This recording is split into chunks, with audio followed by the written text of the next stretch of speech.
दोस्तों नमस्कार। आज हम लोग 30 तारीख को होने वाली जीआईसी प्रवक्ता मेंस सामान्य हिंदी का मॉडल पेपर 3 डिस्कस करेंगे। ठीक है, बहुत ही महत्वपूर्ण है क्योंकि इसमें हमने जो क्वेश्चन लिया है वो प्रीवियस ईयर के क्वेश्चन हैं प्लस वासुदेव नंदन जिसको आयोग प्रमाणित किताब के रूप में प्रश्न बनाता है या जिसको साक्ष्य के रूप में स्वीकार करता है, उससे हमने महत्वपूर्ण प्रश्नों को लेने का प्रयास किया है। ठीक है, आइए हम लोग डिस्कस करते हैं। देखिए, पहला क्वेश्चन है, नीचे दिए गए गद्यांश को पढ़कर निम्नलिखित प्रश्नों का उत्तर दीजिए। ठीक है, पहला ये आप लोग ये गद्यांश पढ़ना था। ये देखिए, ये गद्यांश पीसीएस 2019 में से पूछा गया था, हमने वहीं से संदर्भित लिया है। तो इसमें देखिए क्या है गद्यांश में, जीवन को उसकी समग्रता में सोचना और जीवन को एक खास इरादे से सोचना दो अलग अलग तरह की तैयारियां हैं। और इस माने में साहित्य जब भी राजनीति की तरह भाषा का एक तरफा या इकहरा प्रयोग करता है, वह अपनी मूल शक्ति को सीमित या कुंठित करता है। राजनीति के मुहावरे में बोलते समय हम एक ऐसे वर्ग की भाषा बोल रहे हैं जिसके लिए भाषा प्रमुख चीज नहीं है, वह भाषा का दूसरे या तीसरे दर्जे का इस्तेमाल करता है। वह एक खास मकसद तक पहुंचने का साधन मात्र है। उसे भाषा की सामर्थ्य, प्रामाणिकता या सच्चाई में उस तरह दिलचस्पी नहीं रहती जिस तरह साहित्य को उसकी भाषा प्रचार प्रमुख रेटाकियल और नकली व्यक्तित्व की भाषा हो सकती है। क्योंकि राजनीति के लिए भाषा एक व्यवहारिक, देखिए यहाँ शुद्ध अशुद्ध भी देख लीजिए, जैसे व्यवहारिक कैसे लिखा जाता है ये भी देख लीजिए, व्यवहारिक होता है और काम चलाऊ चीज़ है। जबकि साहित्यकार के लिए भाषा उस जिंदगी की सच्चाई का जीता जागता हिस्सा है जिसे वह राजनीतिक, व्यावसायिक, व्यवहारिक या स्वार्थों की हिंसा, तोड़ फोड़ और प्रदूषण से बचा करके उसकी मूल गरिमा और शक्ति में स्थापित या पुनर्स्थापित करना चाहता है। साहित्य का काम अपनी पहचान को राजनीति की भाषा में खोना नहीं, बल्कि उस भाषा के छद्म से अपने को लगभग बेगाना करके अकेला कर लेना है। एक सत्य की तरह अकेला की राजनीति के लिए ज़रूरी हो जाए कि वह बार बार अपनी प्रामाणिकता और सच्चाई के लिए साहित्य से भाषा ना मांगी, ना कि साहित्य ही राजनीति की भाषा बनकर अपनी पहचान ना खो दे। देखिए, अब देखिए इसमें क्या करना है, इसमें देना है प्रस्तुत गद्यांश के लिए उचित शीर्षक देना है और साहित्य की और राजनीति की भाषा में अंतर देना है, उपयुक्त गद्यांश का संक्षेपण देना है, साथ साथ रेखांकित अंश की व्याख्या देना है। देखिए, प्रस्तुत गद्य का शीर्षक क्या है, भाषा की प्रासंगिकता है। ठीक, ये हो गया। अब अगला क्वेश्चन है, साहित्य की और राजनीति की भाषा में प्रमुख अंतर क्या है। तो ये देखिए, ऐसा लिखने का प्रयास किया गया है कि राजनीति में भाषा का एक तरफा प्रयोग होता है जबकि साहित्य में ऐसा नहीं है। राजनीति में भाषा कोई विशेष महत्व नहीं होता है, परंतु साहित्य में भाषा का अपना विशेष स्थान है। राजनीति के लिए भाषा एक सामान्य एवं काम चलाऊ वस्तु है, जबकि साहित्य के लिए भाषा सजीव एवं चेतना युग वस्तु के समान है। अब देखिए, गद्यांश का संक्षेपण है, संक्षेपण 1/3 होता है, गद्यांश का 1/3 भाग संक्षेपण होता है। तो संक्षेपण क्या है, साहित्य और राजनीति में भाषा का प्रयोग दो अलग अलग अवधारणा को दर्शाता है। राजनीति जहां भाषा का उपयोग अपने संकीर्ण हितों, प्रचार और व्यावहारिक उद्देश्यों को पूरा करने के लिए एक साधन के रूप में करती है, वहीं साहित्य के लिए भाषा जीवन की सच्चाई का माध्यम है। साहित्य का मुख्य उद्देश्य भाषा में किसी कारणवश आए अप्रासंगिक तत्वों को दूर कर उसकी मूल गरिमा, जीवंतता और स्वतंत्र पहचान को बनाए रखना है। देखिए दोस्तों, कहीं कहीं स्पेलिंग मिस्टेक हो जा रहा है या कहीं कहीं लिखने में कट हो जा रहा है, क्योंकि लिख रहा हूँ तो कहीं कहीं गलती हो जा रही है तो काटना पड़ जा रहा है। क्योंकि ये है ही नहीं कि किसी दूसरे कॉपी फिर से लिखूं, क्योंकि समय कम है, तो इसीलिए आप लोग जो ध्यान दीजिएगा, जहां त्रुटियां होगी उसे आप लोग हमको बताइएगा। ठीक है, नेक्स्ट क्वेश्चन है, रेखांकित अंश की व्याख्या। तो रेखांकित अंश क्या है, रेखांकित अंश एक साहित्य का काम अपनी पहचान को राजनीति की भाषा में खो देना नहीं, बल्कि उस भाषा के छद्म से अपने को लगभग बेगाना करके अकेला कर लेना। तो इसकी देखिए, इसकी क्या है व्याख्या है, साहित्य का मुख्य कार्य राजनीति के छल कपट, स्वार्थ और दिखावे से दूर रहकर अपनी स्वतंत्र पहचान बनाए रखना है। साहित्य को हमेशा तटस्थ होकर भाषा की पवित्रता और जीवन की वास्तविक सत्य की रक्षा करनी चाहिए।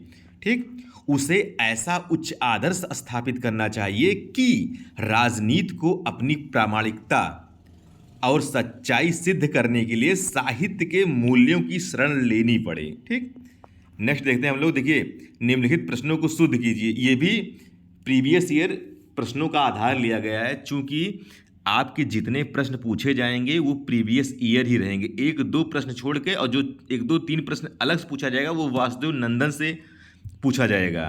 इसीलिए आप लोग जो हम लोग डिस्कस किए हैं प्रीवियस वीडियो, आप लोग जाके चाहे मुहावरा हुआ, चाहे तत्सम तद्भव हुआ, चाहे अनेकार्थी हुआ, चाहे वो संधि हुआ, चाहे वो समास हुआ, चाहे वो वर्णमाला हुआ, चाहे वो क्रियाएं हुई या वो बोलियां हुई, आप लोग देख लीजिए, उसको सुन लीजिए। आप लोग अच्छा करेंगे, विश्वास के साथ आप लोग एकदम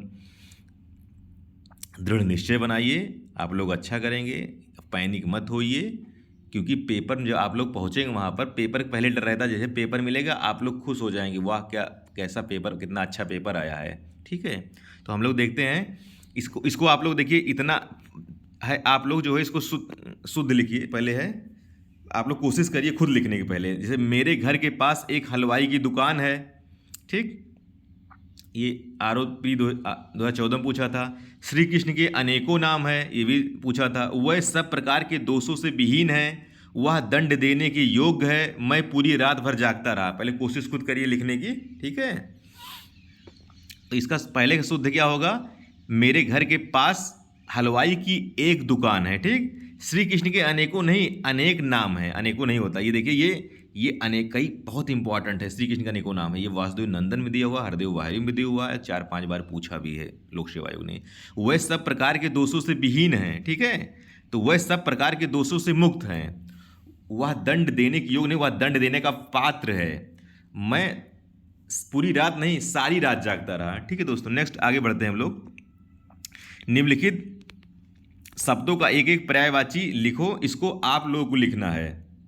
ठीक है, आप लोग भी कोशिश करिए, इसको आप लोग लिख के जो है कमेंट में बताइएगा प्लीज कि ये किस किस का इसका पर्यायवाची एक एक शब्द लिखना है आप लोगों को। 5 नंबर का है।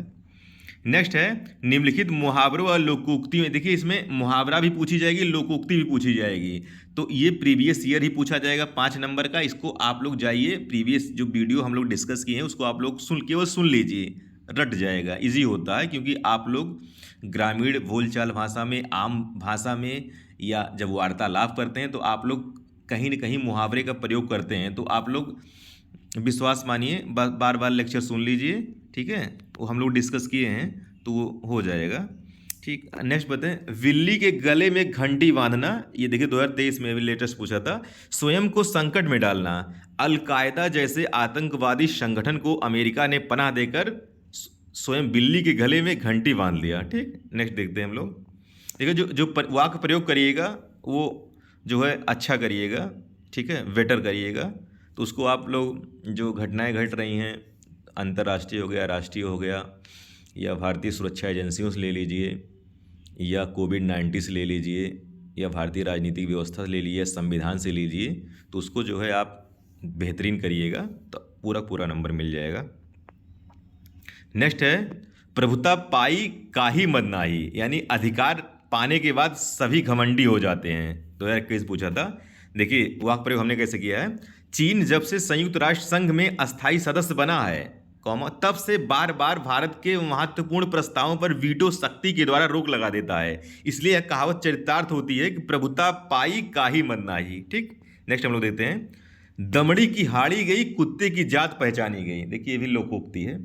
तो थोड़ी सी हानि उठाकर किसी की वास्तविकता को जान लेना, इसका वाक्य प्रयोग हमने कैसे किया। भारतीय सुरक्षा एजेंसियों के सैनिक अपने जीवन को दांव पर लगाकर भारत के विरुद्ध षड्यंत्र रचने वाले तत्वों व उनकी मंशा को पहचान लेते हैं, अर्थात दमड़ी की हाड़ी गई, कुत्ते की जात पहचानी गई। नेक्स्ट है, बहती गंगा में हाथ धोना, क्या ये भी पूछा गया था पीसीएस में 2023 में। अवसर का लाभ उठाना, चुनाव आते ही सभी राजनीतिक दल जनता की भलाई की वादे करके बहती गंगा में हाथ धोने की कोशिश करते हैं। नेक्स्ट है, दाल भात में मूसर चंद, ये भी मेंस 2022 पूछा था। बीच में दखल देने वाला, संयुक्त राष्ट्र, इसको आप प्रयोग कैसे किया गया है? संयुक्त राष्ट्र के आंतरिक मामलों में कुछ शक्तिशाली देशों का अपनी मर्जी थोपना अंतर्राष्ट्रीय कूटनीति में दाल भात में मूसर चंद होने का सबसे बड़ा उदाहरण है। ठीक, आगे हम लोग देखते हैं।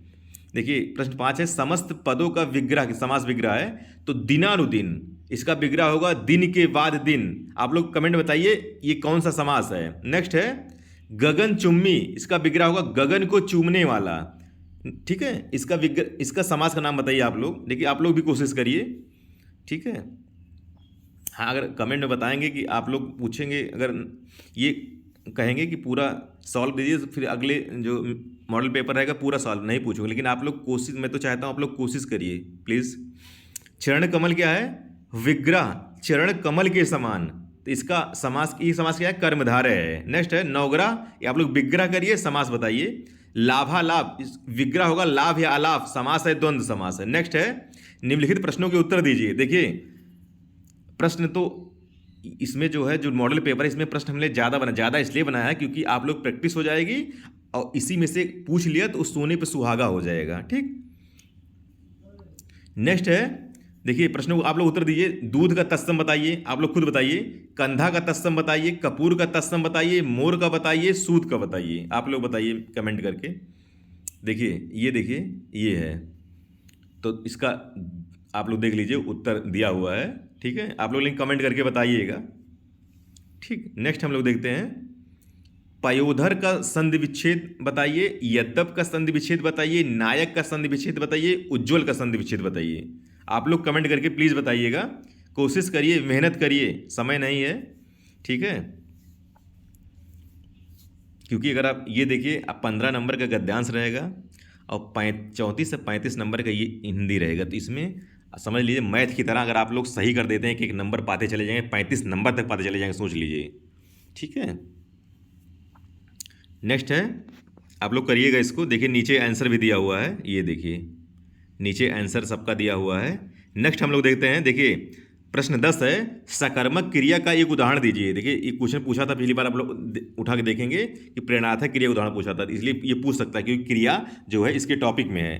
तो रोहन आम खाता है, सकर्मक है। माली पौधों को सींचता है, ठीक है, सकर्मक है। दर्जी कपड़े सिल रहा है, ये भी सकर्मक है।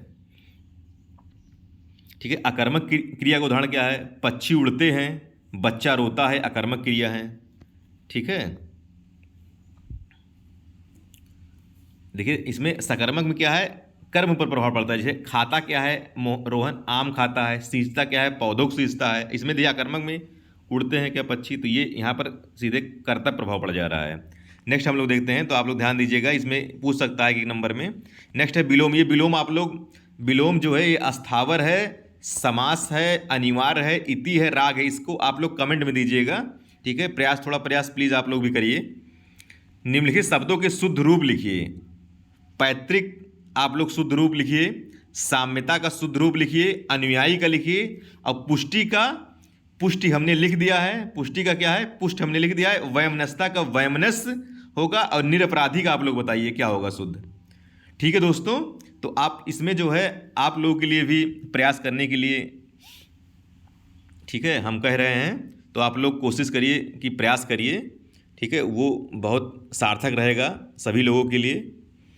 ठीक है दोस्तों, ये मॉडल पेपर हो गया, बहुत ही उपयोगी है आप लोगों के लिए। और आप लोग ये बताइए निबंध पे और क्या डिस्कस, किन किन निबंध कर लिया जाए, क्योंकि 3 निबंध हो गए हैं, तो हमें लग रहा है 3 निबंध और कर लिया जाए तो उसी में से आ जाएगा। क्योंकि देखिए 6 निबंध आने हैं। ठीक है, जो PCS वगैरह में 3 ही निबंध आता, 3 में 1 करना होता, इसमें 6 रहेगा, पर्याप्त है, हो जाएगा।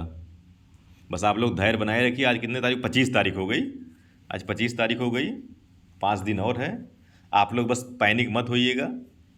ठीक है, आराम से नींद लीजिए। बहुत अच्छा पढ़ लिए हैं आप लोग, कोई दिक्कत नहीं, बस अच्छा करिए, आप लोग अच्छा करेंगे, विश्वास है। ठीक है दोस्तों, धन्यवाद।